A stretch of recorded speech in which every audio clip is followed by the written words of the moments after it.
Oke, assalamualaikum warahmatullahi wabarakatuh. Kali ini Bu Reni akan mencoba untuk menganalisa struktur teks berita.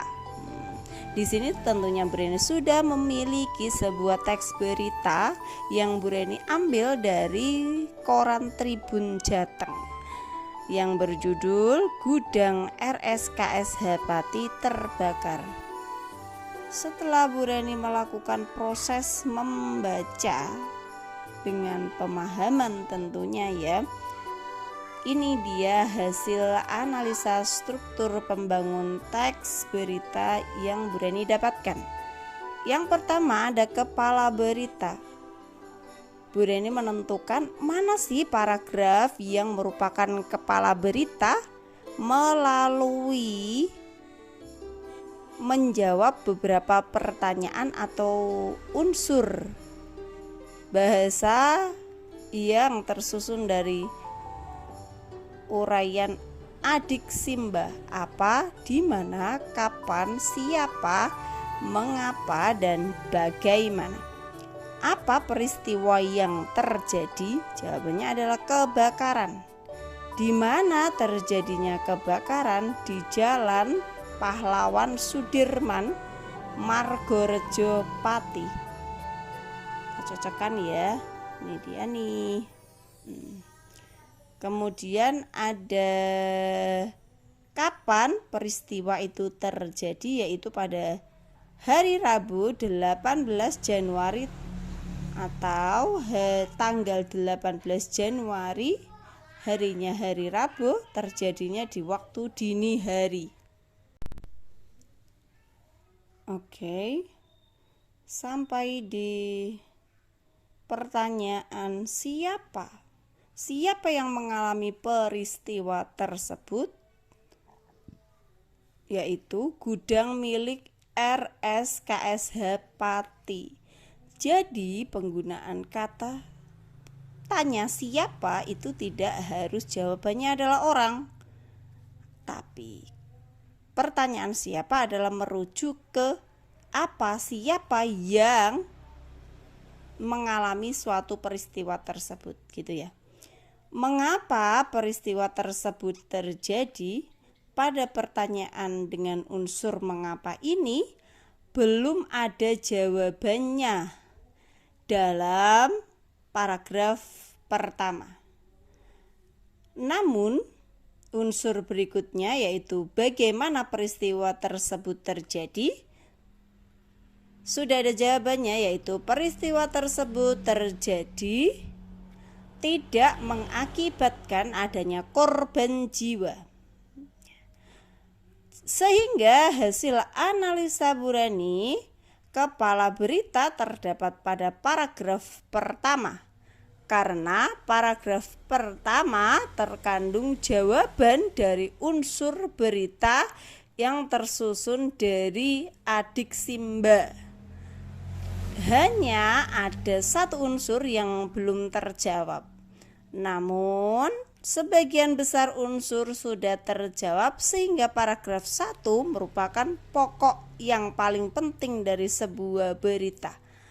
Nah, karena ini adalah unsur yang paling penting dari sebuah berita tentang gudang RSKSH Pati yang terbakar, dan tentunya letaknya berada di paragraf awal, paragraf 1 ini masuk ke bagian kepala berita. Dilanjutkan paragraf berikutnya yang sudah Bu Reni analisa. Ternyata paragraf 2 ini berisi uraian lebih luas terkait dengan waktu terjadinya peristiwa. Kita coba cocokkan. Nah, ini dia, terdapat laporan kebakaran ini pada pukul 3.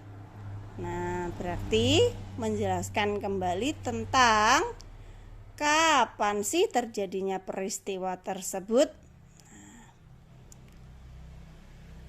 Nah, pada paragraf 2 ini hasil analisa paragrafnya adalah paragraf 2 merupakan bagian dari leher berita karena menjelaskan salah satu unsur yang ada di kepala berita. Dan leher berita ini memiliki fungsi sebagai jembatan penghubung pada tubuh berita. Coba kita analisa paragraf berikutnya. Paragraf 3, hasil analisanya adalah ulasan pada paragraf 3 adalah peristiwa terjadi. Ulasan dari peristiwa itu terjadi atau kapan peristiwa itu terjadi dan rincian proses pemadamannya. Coba kita cek proses pemadaman. Nah, ini dia ya, menjelaskan terkait dengan proses pemadaman di waktu terjadinya peristiwa, maksudnya di sini ya. Kemudian paragraf yang keempat berisi paragraf keempat menjawab unsur berita, yaitu pada unsur mengapa. Jawabannya adalah kebakaran karena konsleting listrik.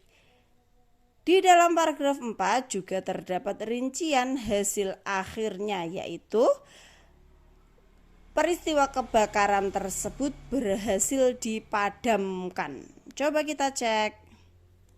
Kebakaran ini dipicu oleh konsleting listrik. Nah, ini menjadi jawaban mengapa peristiwa tersebut bisa terjadi, yaitu karena konsleting listrik. Oke. Paragraf yang kelima merupakan rincian keadaan setelah peristiwa itu dapat diatasi serta dampak dari peristiwa tersebut. Coba kita cek.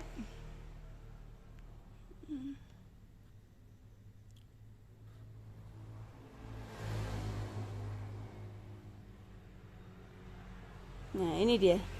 Tidak terdapat kerugian secara material karena di lokasi kebakaran hanya ada barang yang tidak terpakai. Di dalam gudang hanya ada alat pertukangan yang sudah tidak terpakai. Berarti pada paragraf 5 ini peristiwa yang dijelaskan adalah ini tadi, keadaan setelah peristiwa itu dapat diatasi bagaimana serta dampak dari peristiwa tersebut apa. Sehingga hasil analisa paragraf 3, 4, dan 5 adalah bagian tubuh berita karena bagian ini menjadi atau menjelaskan unsur berita dengan rinci pada bagian sebelumnya tentunya ya. Setelah hasil analisa Bureni temukan, simpulannya pada berita ini atau pada teks berita ini tidak terdapat kaki berita, di mana kaki berita berisi peristiwa atau penjelasan yang tingkat kepentingannya sangat rendah.